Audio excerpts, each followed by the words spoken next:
Jadi kalau zikir itu sudah kuat dalam diri kita, ya sudah menghadirkan esensi zikir dalam diri kita, yang dilihat semuanya itu semua anugerah Allah Subhanahu wa taala. Jadi saat dia gembira itu dia bersyukur, dan saat dia sedang mengalami duka dia bersabar. Semua sama sebagai ibadah. Semakin kenal, semakin dekat, semakin mudah. Kadang belum minta sudah diberi. Ada yang orang belum berucap, Allah sudah berikan. Sehingga ketika menghadapi masalah yang sama, ringan, bukan gak punya masalah, akan dihadapi, diringankan oleh Allah. Masalah yang sama, ini sampai ribut, adu argumentasi. Orang ini cuma senyum selesai. Kenalkan kepada Allah, nanti biarkan janji yang disampaikan oleh lisan Rasulullah itu terjadi. Pengen level tertinggi itu butuh perjuangan. Latihan dulu, ya kan? Menguras fisik, energi, tenaga, biaya, hasilnya indah. Tapi ada jalan cepat untuk mendapatkan itu. Nih aksesnya, bangun kepada Allah.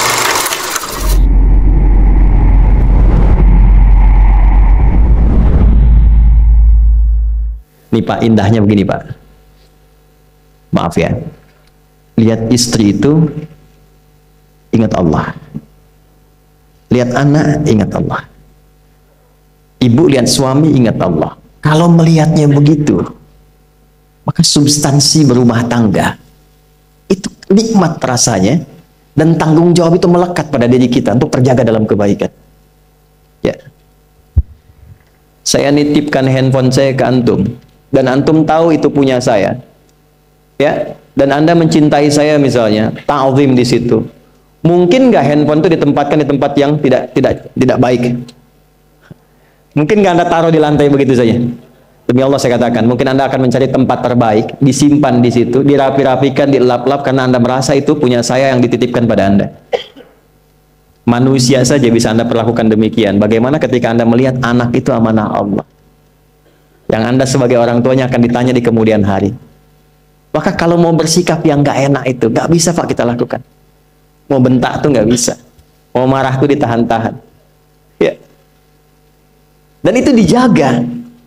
Lihat istri sebagai amanah Allah, itu beda caranya dengan hanya melihat kemanusiaannya saja. Istri melihat suami sebagai amanah Allah akan lain. Ya. Makanya akan selalu sempat dan optimal merawat istri sendiri dibandingkan lihat-lihat istri orang. Begitu sebaliknya. Ibu pun tidak harus berharap, kenapa ya suami saya nggak seperti Ustadz? Harapan yang sia-sia. Sudah ada turunan hikmahnya. Nah itu ada latihannya. Latihannya apa? Alladzina yadhkurunallah, zikir. Jadi kalau zikir itu sudah kuat dalam diri kita, ya sudah menghadirkan esensi zikir dalam diri kita, yang dilihat semuanya itu semua anugerah Allah Subhanahu wa taala. Jadi saat dia gembira itu dia bersyukur, dan saat dia sedang mengalami duka dia bersabar. Semua sama sebagai ibadah. Ajaban li amril mu'min. Kalau sudah seperti itu, kata Nabi, perkara hidupnya mengagumkan, gak ada keluhan. Itu latihannya zikir.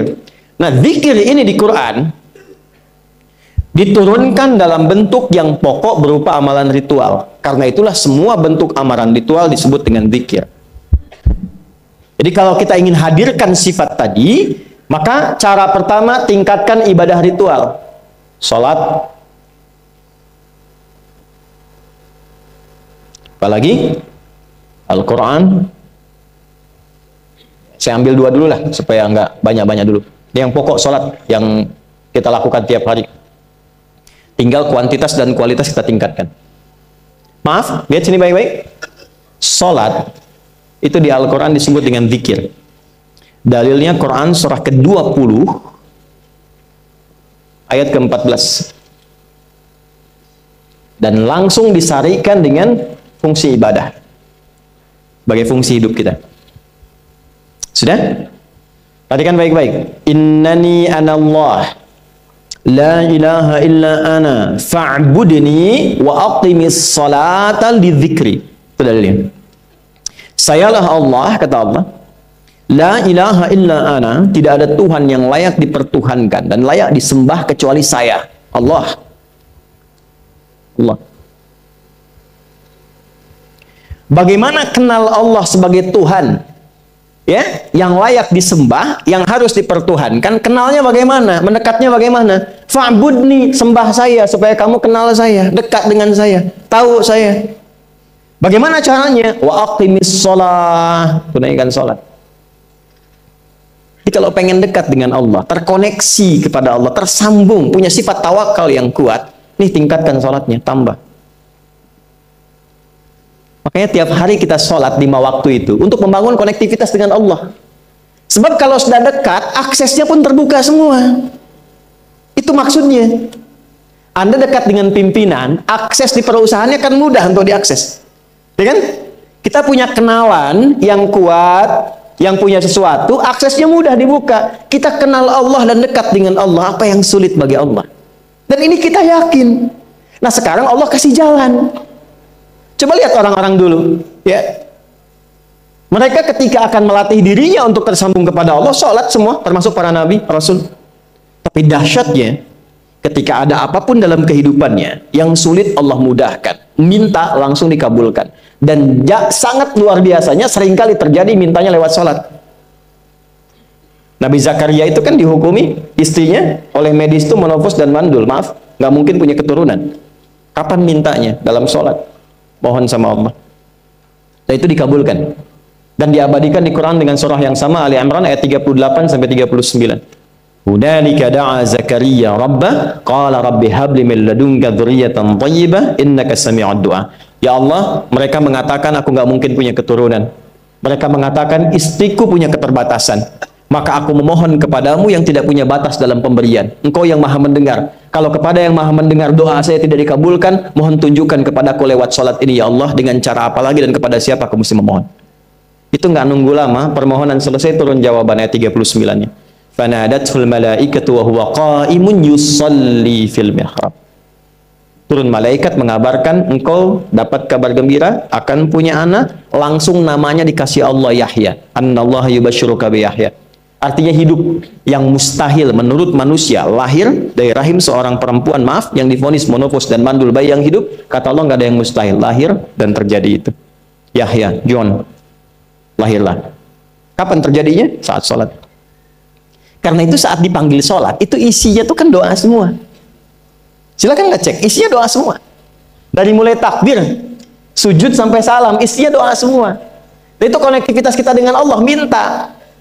Kapan itu bisa terkabul dengan cepat doanya? Kapan selesai urusan kita? Kalau koneksinya bagus. Makanya disebutnya zikir, yang terhubung, yang nyambung. Semakin kenal, semakin dekat, semakin mudah. Kadang belum minta, sudah diberi.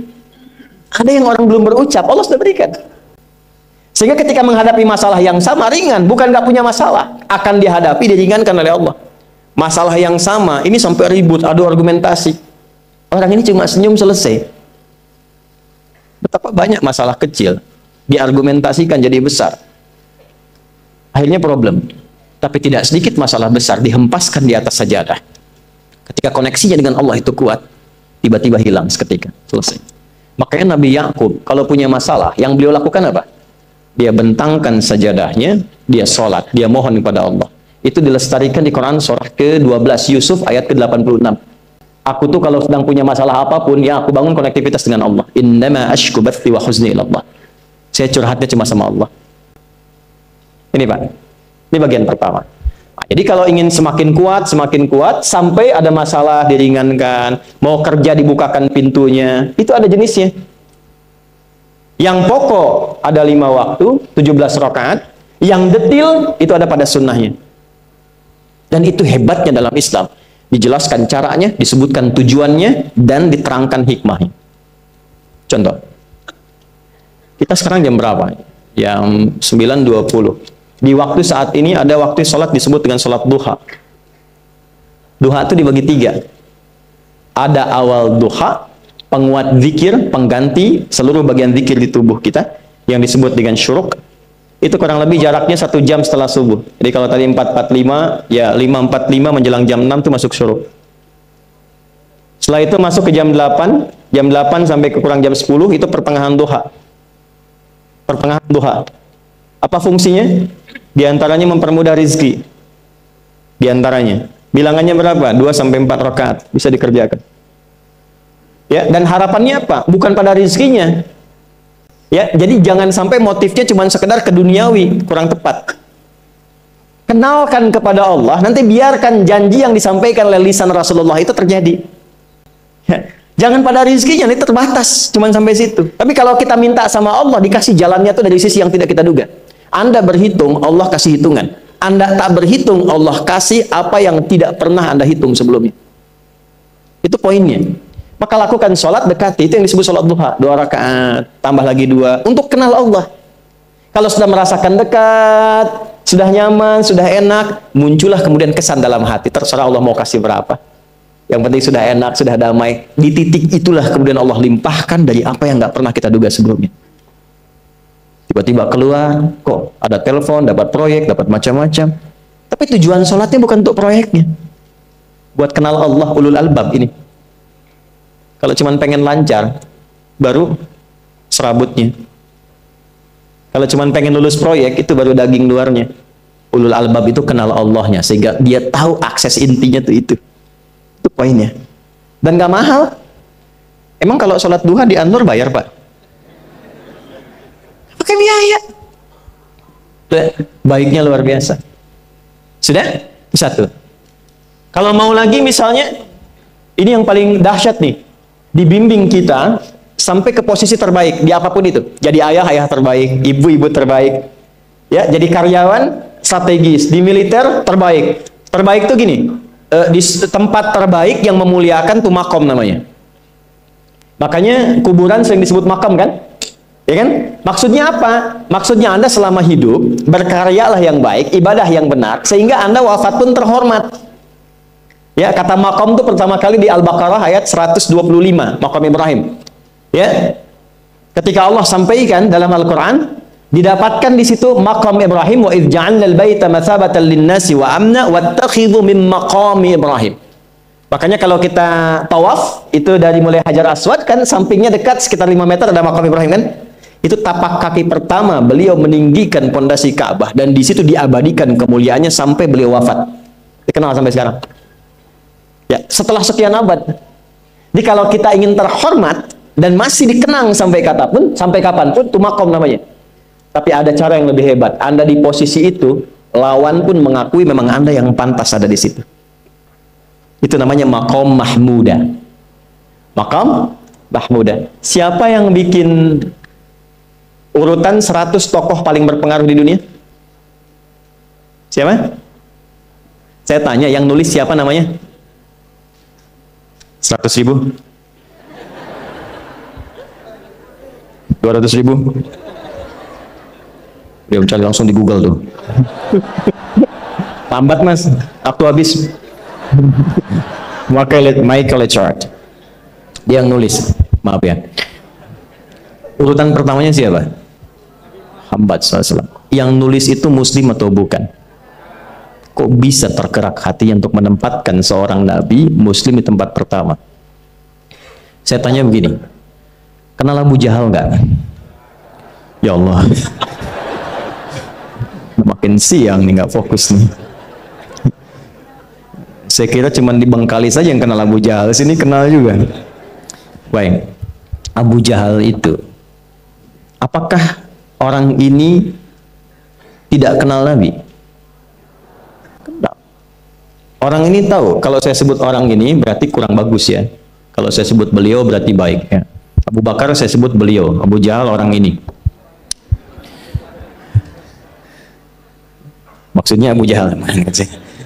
Apakah orang ini tidak tahu kalau Nabi itu mulia? Nabi unggul. Nabi hebat kan? Jadi mengakui sebetulnya Nabi unggul. Dan gulat dengan Nabi itu dalam olahraga kalah. Dia tahu Nabi itu kuat. Ya. Di dalam cinta juga tahu Nabi paling unggul. Abu Jahal melamar Sayyidah Khadijah ditolak, Nabi nggak lamar, Sayyidah Khadijah minta dilamarin. Ya. Dari sejak itulah dia nggak mau tahu semua yang dari Nabi, pokoknya semua harus jelek. Walaupun dia tahu itu baik. Nggak kenal, sampai nggak menanamkan pada dirinya nggak ingin kenal kebaikan Nabi. Nggak ingin kenal pada sesuatu, itu jahlun namanya. Jadi kalau ada mbahnya yang paling bodoh, yang nggak pengen tahu, itu Abu Jahal namanya. Maka sejak saat itu orang ini disebut dengan Abu Jahal. Tapi Abu Jahal pun itu meyakini kebenaran, kekuatan Nabi, cuman karena iri saja. Gitu. Tapi dia nggak bisa nolak. Menilai seseorang di tempat terbaik yang kita nggak bisa nolak dan mengakui memang dia orang yang terbaik, itu namanya maqam mahmuda.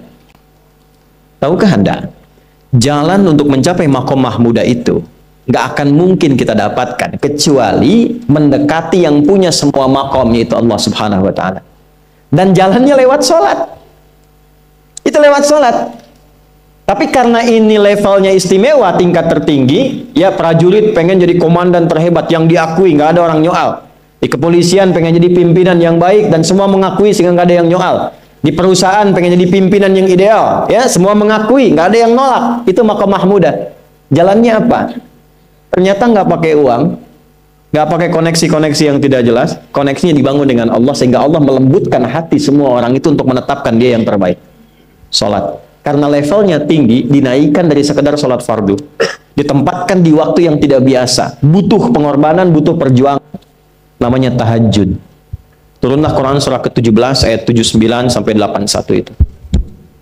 Quran surah 17 ayat 79 sampai 81. Ini poinnya. Wa minal laili fatahajjad bihi nafilatan laka asa ayyab'athaka rabbuka maqaman. Ini kan terjadi keanehan kan, ironinya. Anda pengen sukses, pengen tertinggi, Anda tahu Allah penentunya, Anda tahu Allah yang punya rizki, Allah punya kekuasaan, tapi Anda nggak mendekati Allah. Terus yang dipakai cara-cara salah, kenapa harus korupsi? Kenapa harus nyogok? Kalau SK-nya nggak Allah tetapkan, nggak akan turun juga. Dan sudah hukum, kalau ayah berbuat maksiat, itu anak istri pasti kena. Itu udah hukum. Makanya saya mohon deh, ya para ayah itu kalau mencari nafkah, cari yang benar. Kasihan anak Anda yang di SD, harus berhenti sekolah. Maaf, bukan anak Anda, maksudnya anak orang lah. Kenapa harus korupsi?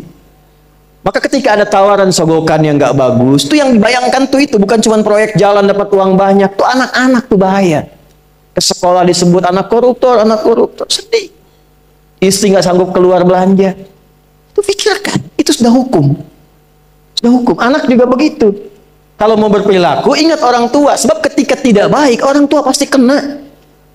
Anak di sekolah berantem, yang dipanggil siapa? Orang tuanya. Itu selalu terikat. Di rumah tangga itu selalu begitu. Karena nafas itu terikat. Semua saling mengikat. Babnya itu jelas. Nah, balik ke sini. Kalau ingin tingkat yang tertinggi, dekati pemiliknya Allah. Ini. Makanya tuh harus punya itu. Itu ringan kalau sudah punya itu tuh Allah. Saya punya Allah. Kita mau apa? Takut hidup. Nabi ditodong pakai pedang. Siapa yang menyelamatkan Muhammad sekarang? Ringan Nabi jawab, Allah. Jatuh pedang. Dibalik, kamu siapa yang menyelamatkan kamu? Bingung. Dan punya Allah itu luar biasa. Nah, ini yang harus tanamkan pada jiwa. Punya Allah sebagai Tuhan. Kalau sudah dekat, kenal, baik dengan itu, akses mudah semua. Dan yang paling indah itu apa? Menerima apa yang Allah tetapkan. Hari ini nggak dapat, alhamdulillah. Saya masih dikasih jalan. Alhamdulillah, besok belum dapat. Ada akumulasi, paham. Paham. Nah, itu nggak mungkin bisa dapat rasa itu. Salah satunya, ikhtiarnya apa? Nih, tahajud. Dan hebatnya kenapa sholatnya disebut tahajud, tidak disebut sholat hajat. Ada hajat, ada tahajud, beda. Hajatun, hajada, hajadun, ada tahajjada, ya tahajat, tahajud, beda. Tahajud tunggu situ aja, ini sengaja nggak saya hapus nih. Mana staf saya? Oh, foto nih ya. Saya hafal insya Allah. Tahajud. Asalnya dari kata hajada, begini ya. Ha, jim, dal.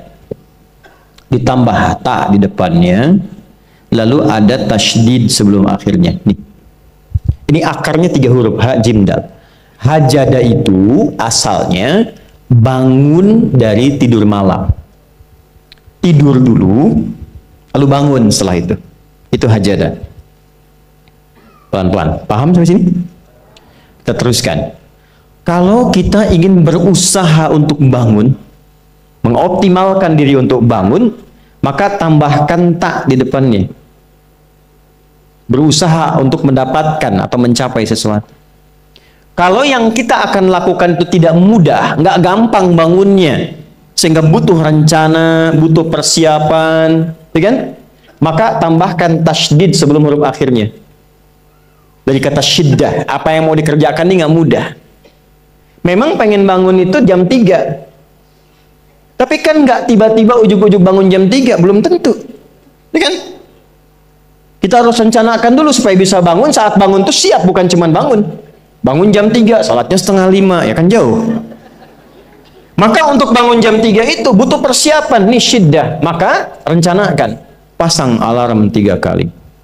Misal yang ikhtiarnya jam 2, jam 2.15, jam 2.30. Alarm jam 2 untuk mematikan alarm yang kedua. Gitu kan? Yakin saya, Anda kalau pasang alarm malam tuh nggak satu, yakin? Bangun, ceklek, mati. Minimal ingat akan ada alarm berikutnya kan? Nah, itulah tak. Allah itu sudah tahu modus-modus kita itu. Karena alim maha mengetahui. Detailnya kan kita lakukan kan Allah sudah tahu. Alarm yang kedua membangun kesadaran paripurna. Peringatan kedua. Kalau pengen bangun, bangun, enggak tertidur. Maka ketika sampai pada alarm ketiga, sudah sadar kita. Bapak Bu, alhamdulillah. Lebih baik telat daripada enggak sama sekali. Bangun. Nah, ini. Kalau kita tarik ke implementasi hidup, pengen level tertinggi itu butuh perjuangan. Latihan dulu, kan? Menguras fisik, energi, tenaga, biaya, hasilnya indah. Tapi ada jalan cepat untuk mendapatkan itu. Nih aksesnya, bangun kepada Allah. Gitu. Kalau kita tingkatkan ini, itu luar biasa. Jadi itu. Jadi. Nah, kalau ini terus ditingkatkan, terus tingkatkan, terus tingkatkan, nanti membangun value yang terasa. Ada nilai-nilai yang terasakan, kita merasa lebih dekat dengan Allah. Yang biasanya tadi dipanggil azan baru ingat sekarang, baru selesai subuh udah ingat isya.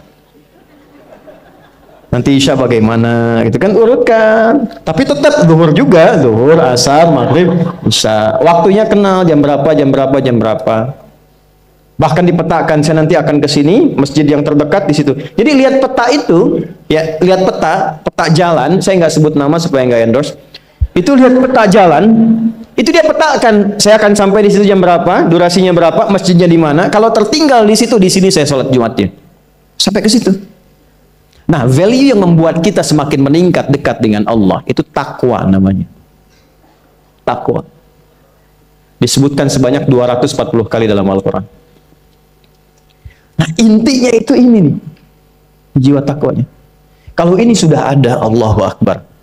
Silahkan Anda keluarkan semua kata-kata takwa di Quran. Tidak ada kecuali yang indah semuanya.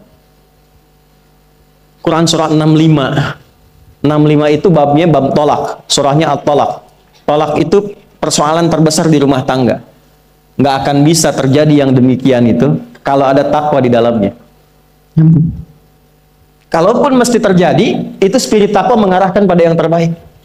Makanya di ayat kedua di ujungnya, sampai ke ayat 3, apa yang terjadi? Di rumah tangga itu kan cuma 2 babnya. Satu masalah dari komunikasi, yang kedua materi. Perhatikan, wa may yattaqillaha yaj'al lahu makhraja wa yarzuqhu min haitsu la. Siapapun yang mampu meningkatkan takwanya kepada Allah, pakai man tuh, setiap personnya. Suami, istri, ayah, ibu, anak, satu keluarga mencoba meningkatkan takwa. Dia tahajud, bangun semua ingatkan. Bangun semua tahajud, salat duha, yuk ingatkan dimanapun. Alhamdulillah. Apa yang terjadi ketika dilakukan? Apa jawab Allah? Yaj'al lahu makhraja. Nggak pakai alif lam, makhraja. Masalah apapun yang engkau alami. Suami berangkat ada masalah. Ada masalah umum yang semua orang mengalami itu. Tapi yang ini enggak. Kena macet, ada macet, dia mau berangkat, tiba-tiba diarahkan, jangan lewat situ Pak, macet, Bapak kesini aja. Ya. Pak, ikut kami saja Pak. Tiba-tiba patwal datang, ayo ikut.